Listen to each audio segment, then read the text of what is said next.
আজকের রেসিপি হলো ভুনা খিচুড়ি। কড়াইতে তেল দিয়ে দেব, তার মধ্যে পেঁয়াজ কাঁচামরিচ কুচি দেব, দিয়ে কিছুক্ষণ নাড়াচাড়া করে তার মধ্যে কেটে রাখা সবজিগুলো দিয়ে দেব।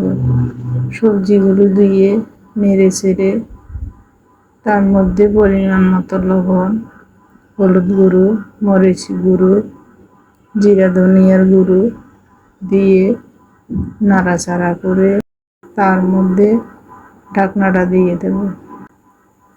কিছুক্ষণ পর ঢাকনাটা উঠিয়ে সাইডে নামিয়ে রাখবো।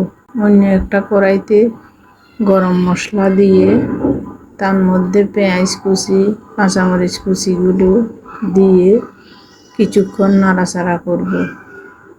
তারপরে আদা বাটা, রসুন বাটা, সামান্য লবণ, একটু হলুদ গুঁড়ো দিয়ে তার মধ্যে চাল ও ডালের মিশ্রণটা দিয়ে দেব। কিছুক্ষণ ভেজে নেওয়ার পরে 4 কাপ জল দিয়ে দেব।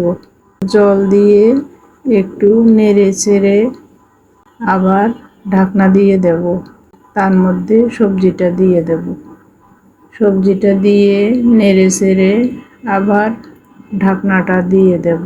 তার মধ্যে একটু ঘি দিয়ে নামিয়ে নেব।